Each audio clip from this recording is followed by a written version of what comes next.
लंबे समय के बाद मुलाकात की प्रेस वार्ता में हो रही है। तो आज जो इधर आप लोगों को बुलाया गया है, जम्मू कश्मीर में विधानसभा चुनाव से पहले कांग्रेस और नेशनल कॉन्फ्रेंस का समझौता हुआ है। नेशनल कॉन्फ्रेंस के मैनिफेस्टो के बिंदु और कांग्रेस नेताओं के बयान का अध्ययन करें तो पता चलता है कि कांग्रेस की मंशा जम्मू कश्मीर में एससी, एसटी एवं वंचितों को मिल रहे आरक्षण को समाप्त करने की है। माननीय प्रधानमंत्री श्री नरेंद्र मोदी जी द्वारा 5 अगस्त 2019 को धारा 370 और 35A को खत्म करने के बाद से जम्मू कश्मीर में दलितों और वंचित समाज के लोगों, खासकर गुर्जर, बरकवाल और नागरिक अधिकारों से वंचित पहाड़ियों को आरक्षण मिलने का रास्ता साफ हुआ था। लेकिन कांग्रेस अब फिर से इनको कुचलना चाहती है। कांग्रेस ने अनुच्छेद 370 लागू करके जम्मू कश्मीर में एससी, एसटी सहित पूरे वंचित समाज के आरक्षण को 60 सालों से बाधित कर रखा था। यह बहुत ही दुर्भाग्यपूर्ण था कि कांग्रेस की आरक्षण विरोधी नीतियों के कारण जम्मू कश्मीर में दलित और वंचित समाज को दशकों तक आरक्षण का लाभ नहीं मिला।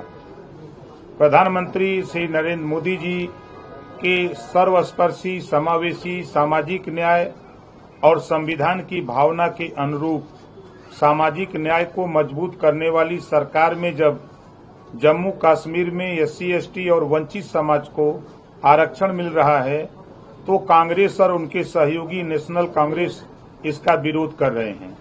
यही कांग्रेस की असली मंशा है।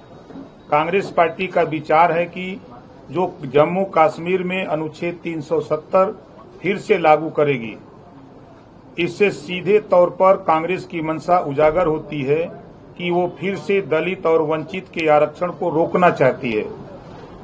क्या कांग्रेस इस बात का जवाब देगी कि जम्मू कश्मीर में अनुच्छेद 370 और 35A फिर से लागू करके वह दलितों और वंचितों के आरक्षण को बाधित करने की योजना नहीं बना रही है? माननीय गृह मंत्री जी ने इस पर स्पष्टता पूर्वक जो कहा है, जो सवाल आज देश का हर दलित और वंचित वर्ग का व्यक्ति कांग्रेस से पूछ रहा है कि उन्होंने कांग्रेस और राहुल गांधी से स्पष्ट सवाल पूछा है कि क्या कांग्रेस दलितों, गुर्जर, बरकवाल और पहाड़ियों के आरक्षण को समाप्त करना चाहती है, और वह ऐसा करने के लिए क्या नेशनल कांग्रेस के मैनिफेस्टो में किए गए वादों के साथ है क्या? हमने कांग्रेस शासित राज्यों कर्नाटक और आंध्र प्रदेश में भी देखा है कि किस तरह एससी, एसटी और ओबीसी वर्ग को मिल रहे आरक्षण को कम करने की साजिश रची गई और रची जा रही है।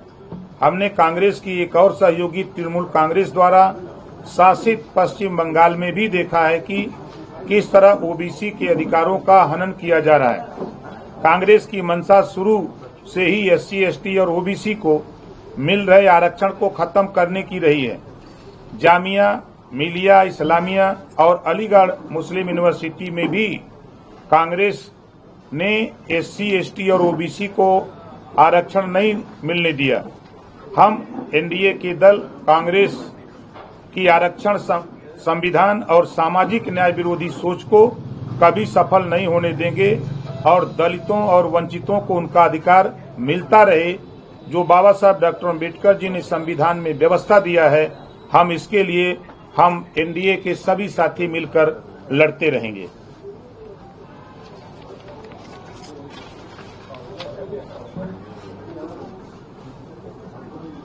आप लोगों की तरफ से कोई सवाल शुरू हो तो उत्तर दें। राजभर जी, आप लोग जम्मू में नहीं जा रहे हैं? नहीं सर, जम्मू में अभी हम नहीं गए हैं। अभी हम महाराष्ट्र, गुजरात, पंजाब, उत्तराखंड, छत्तीसगढ़, झारखंड, अभी इधर हम हैं। चुनाव में नहीं मिल रही है जी, चुनाव लड़ लीजिए। कहाँ चुनाव, यूपी के बाहर और कहाँ चुनाव? आपने बिहार की खबर आप देख ही रहे हैं। महाराष्ट्र अभी राष्ट्रीय अधिवेशन करके आ ही रहे हैं, दिल्ली जाने वाले हैं। तैयारी हम लोग महाराष्ट्र हरियाणा में लड़ रहे हैं। नहीं, हरियाणा नहीं लड़ेंगे, हाँ महाराष्ट्र लड़ेंगे।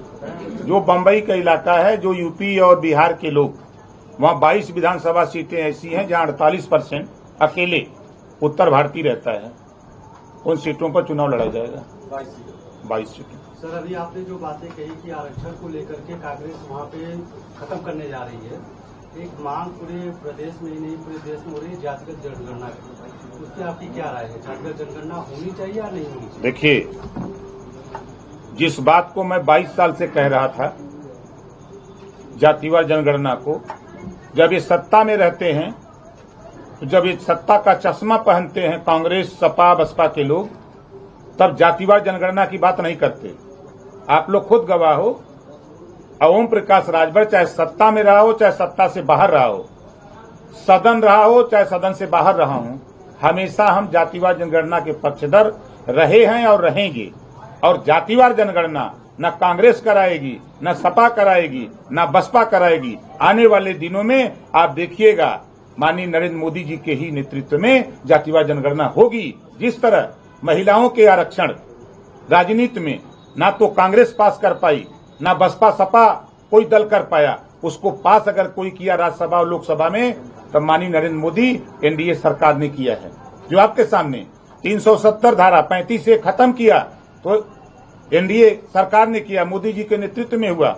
ये लोग सत्ता में रहते हैं तो इनको नहीं दिखाई देता है। ये झूठ बोलने में माहिर हैं, ये झूठ बोलने में माहिर हैं।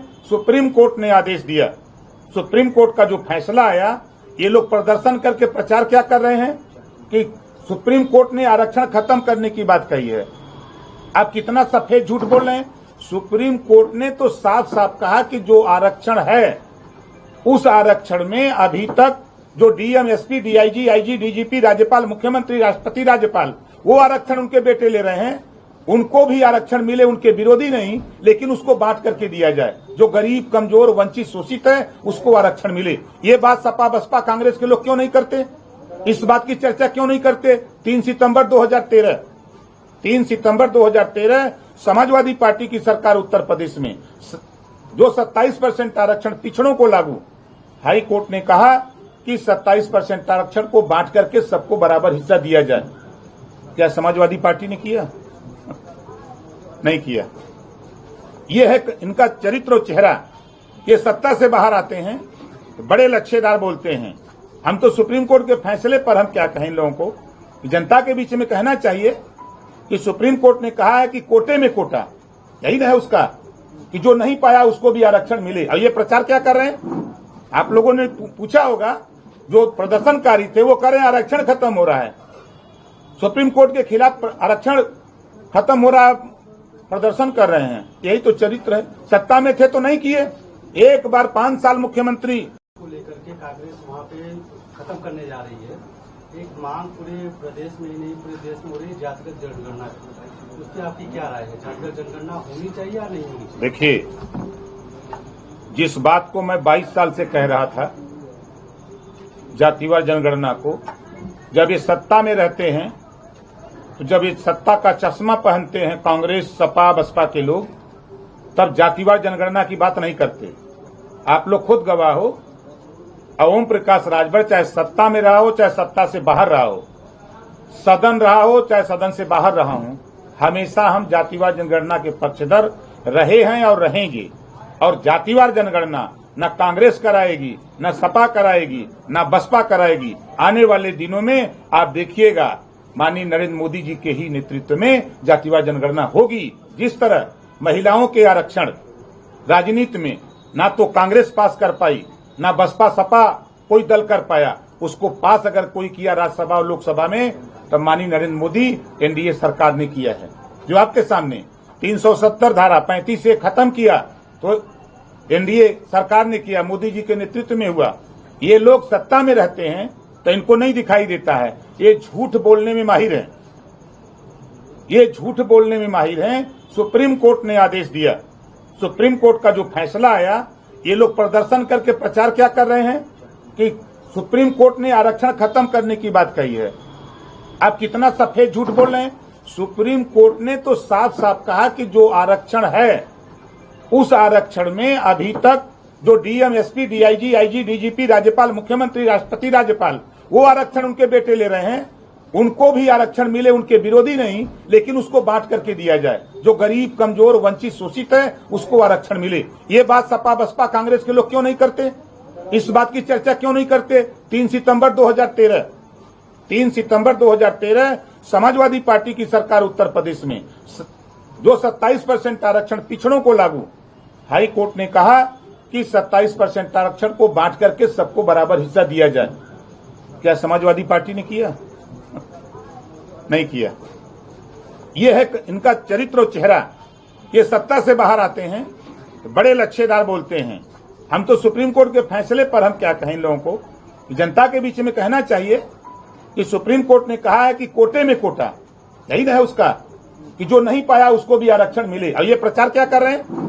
आप लोगों ने पूछा होगा, जो प्रदर्शनकारी थे वो कह रहे हैं आरक्षण खत्म हो रहा है, सुप्रीम कोर्ट के खिलाफ आरक्षण खत्म हो रहा है, प्रदर्शन कर रहे हैं। यही तो चरित्र है। सत्ता में थे तो नहीं किए। एक बार 5 साल मुख्यमंत्री अखिलेश जी खुद थे और 60 साल कांग्रेस की सरकार थी। कभी जातिवाद जनगणना याद आई? आज ओबीसी याद आ रहा है, आज ओबीसी याद आ रहा है, एससी याद आ रहा है कि सचिवालय में नहीं है। कौन जिम्मेदार है? ये कांग्रेस जिम्मेदार है। सपा बसपा के लोग सहयोग करके सरकार बनाए, वो जिम्मेदार है। हम लोग तो लड़ रहे हैं, मांग कर रहे हैं कि भाई होना चाहिए। हम लोग तो लड़ रहे हैं।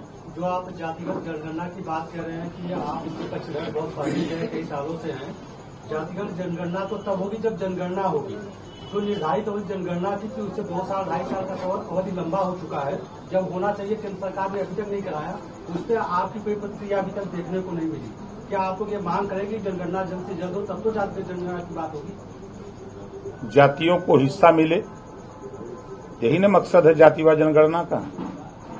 जब सुप्रीम कोर्ट के फैसले को ही सब बरगला रहे हैं जातिवाद जनगणना कराने वाले लोग, कांग्रेस, सपा बसपा के लोग सड़क पर तांडव कर रहे हैं कि जातियों को हिस्सा न मिले, तो जातिवाद जनगणना के पक्षधर कैसे हैं ये लोग?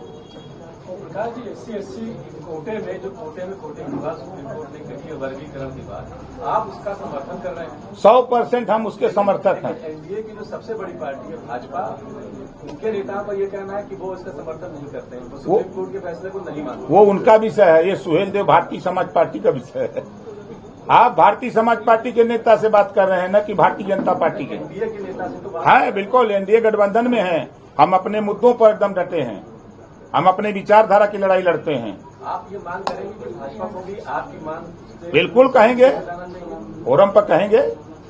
जब एनडीए की बैठक होगी तो वहाँ चाप के कहेंगे। सर, क्या नेताओं के भी परिवार को आरक्षण मिलना चाहिए या नहीं? आपने मेरी बात सुना नहीं मैंने पहले ही कहा कि जो आज के तारीख में DM, SP, DIG, IG, DGP, राज्यपाल, मुख्यमंत्री, राष्ट्रपति, राज्यपाल हो गया, उनके बेटे को आरक्षण क्यों?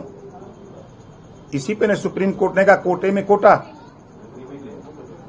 Creamy layer. सर, बीएसपी इस बार उपचुनाव लड़ रही है, क्या वो बीजेपी के सपोर्ट में उतरी है? क्योंकि देखा गया है कि पहली बार वो उपचुनाव लड़ रही है, तो सपा का कहना है कि वोट कटवा का काम बीएसपी करेगी। समाजवादी पार्टी बीजेपी की बी टीम है। समाजवादी पार्टी बीजेपी की बी टीम है। बीजेपी का समर्थन, अरे मेरा उत्तर तो सुन लो भैया। बी टीम है समर्थन में। एमएलसी के चुनाव में खुद एमएलसी अखिलेश जी थे, अब 28 साल वाले को पर्चा भरवा रहे हैं। भूल गए? भरवाया ना, किस लिए? समर्थन करने के लिए। कहां कहां तक हम बतावें? रात को गुलदस्ता लेकर के मोदी जी, योगी जी से मिलेंगे और सड़क पर आकर के बीजेपी के खिलाफ बोलेंगे। ये तो आरोप जो लगा रहे हैं शुद्ध रूप से। बहुजन समाज पार्टी एक राष्ट्रीय पार्टी है, समाजवादी पार्टी राज्य दल है। उसका अधिकार है चुनाव लड़ना न लड़ना, उस नेता का विषय है, वो उनका विषय नहीं है। अगर इसी तरह मैं जब था तो मुझे यही कहा जाता था कि ये सपा की बी टीम है तो कभी बसपा की बी टीम है तो कभी कांग्रेस की बी टीम है, यही कहा जाता था। लेकिन जब लड़ करके हम आए, और आपको बता दूं, बीजेपी एक ऐसी पार्टी है, मुलायम सिंह को मुख्यमंत्री बनाने में सहयोग किया 89 में, याद होगा आप लोगों को। 89 में मुलायम सिंह यादव जी को मुख्यमंत्री बनाने का काम किया, बीजेपी ने मायावती जी को मुख्यमंत्री बनाने का काम किया, बीजेपी ने संजय निषाद जी को नेता बनाने का काम किया, बीजेपी ने अनुप्रिया पटेल जी को नेता बनाने का काम किया, बीजेपी ने ओम प्रकाश राजभर को नेता बनाने का काम किया। सपा बसपा कांग्रेस ने क्या किया? लोडर बनाया। यहाँ लीडर बन रहे हैं। अभी आपने कहा कि मोदी जी जाति जनगणना कराएंगे, कोई आपकी बात हुई है, कोई संकेत मिला है या केवल अपने दिल की बात आप कह रहे हैं? जो मैं कहता हूँ वही होता है। संकेत मिला है या बस इतना जानिए ना, हम आप रहे धरती पर तो देखिएगा, आपके सामने रिजल्ट आएगा।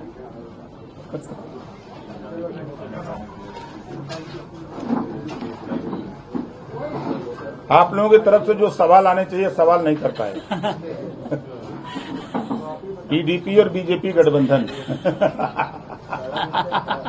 कश्मीर के मुद्दे पर नहीं ठीक, कोई बात नहीं। ठीक, और कोई बात हो किसी का? ठीक।